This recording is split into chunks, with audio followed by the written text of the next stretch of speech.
Okay, this is Nicole, And Sophia. and we have written a little story, sort of ish, in this little font thing that she downloaded. And like it's basically just supposed to be looking like a comic book. So, what can you make of this? If you have any ideas, and you happen to be in the room with somebody, then you can tell each other the story of what you think it is. Pause it right now.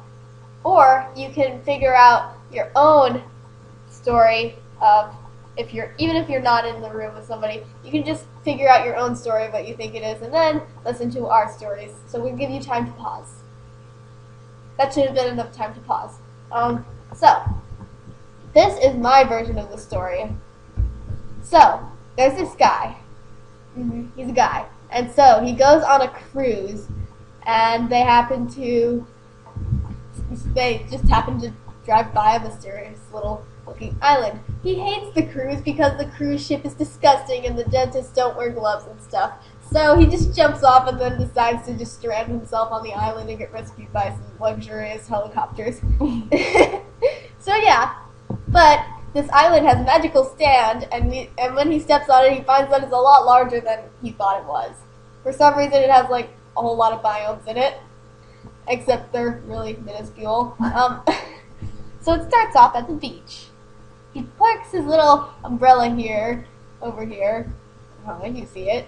And so, yeah, there's the umbrella.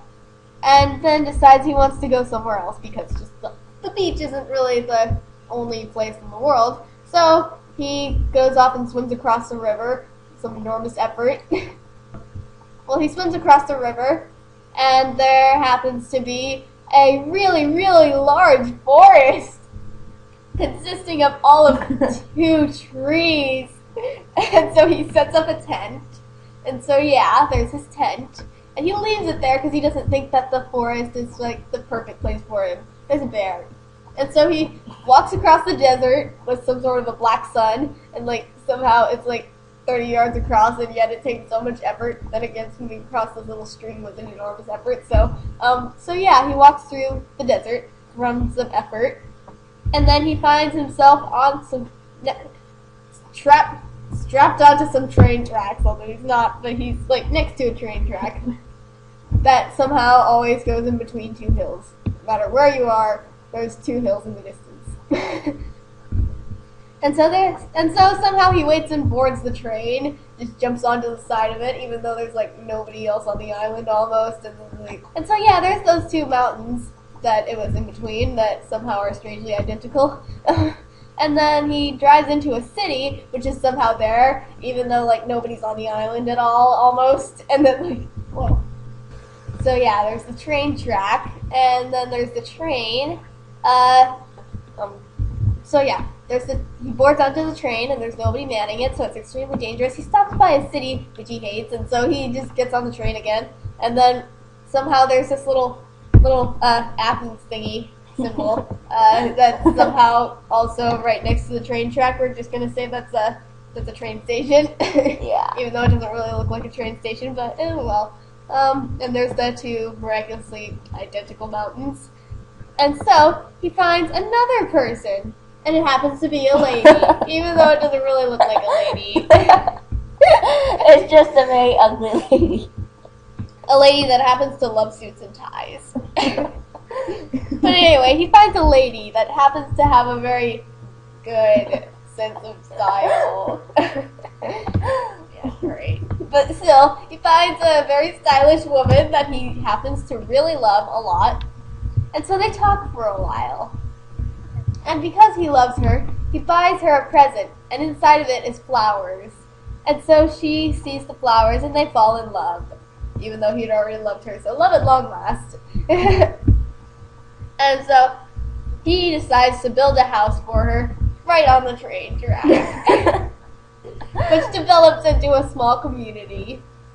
And so, yeah, you can see the construction site, and then the arrow resembling time, and then there's the houses, which are the small community. And then there's the lady-ish person thing. And then she loves it. She loves the little community with nobody in. And so they're both happy And so, happy ending. Yay! Heart. Okay, so my version of the story is slightly different. It starts from the really kind of bottom, and it happens throughout this time. So it starts with the man with the really weird shoes and like a little circle under his feet for some weird reason. I'm guessing that's a shadow. And so he's on this cruise, and so he talks to this lady who is basically looks like his identical twin, but it's actually a lady. It's okay, it's a lady, not a guy. And so he talks to his identical twin lady, and they're not related, by the way. They're like complete strangers. They just like talking.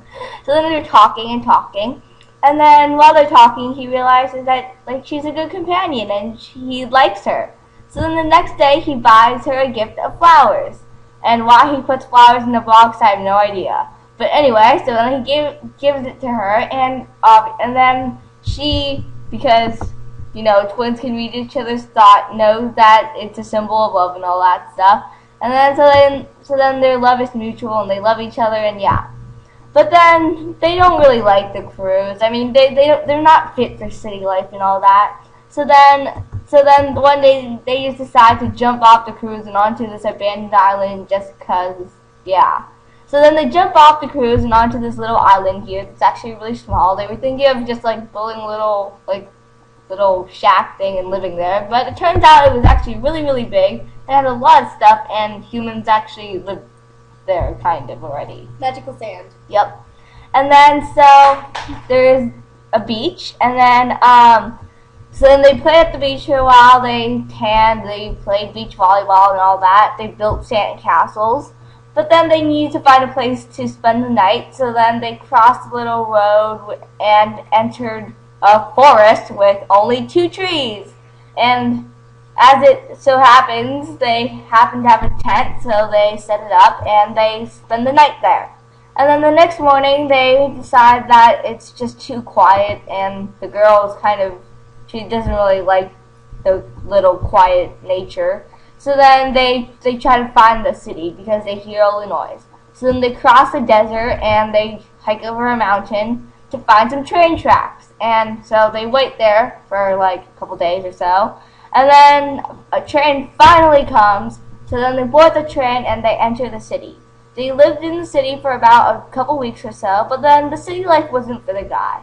He just didn't like all the people and all the shopping and all the lights and all the pollution. So then they took another train and then they left, and yeah. So then they boarded the train and they just walked by scenery and all that. But then eventually they came across this little Greek thingamajigger thing. And so it was completely empty, and yeah, and it was, and like, the space between 2 mountains wasn't totally uninhabited because a train drove by every once in a while, and some people did come to take pictures of the little Greek thing that was there for some weird reason. No one knows why. It was just there. It was there from the beginning of the time, just like the ancient Greeks and Romans. Anyway, so people would take pictures of it, so they weren't completely lonely.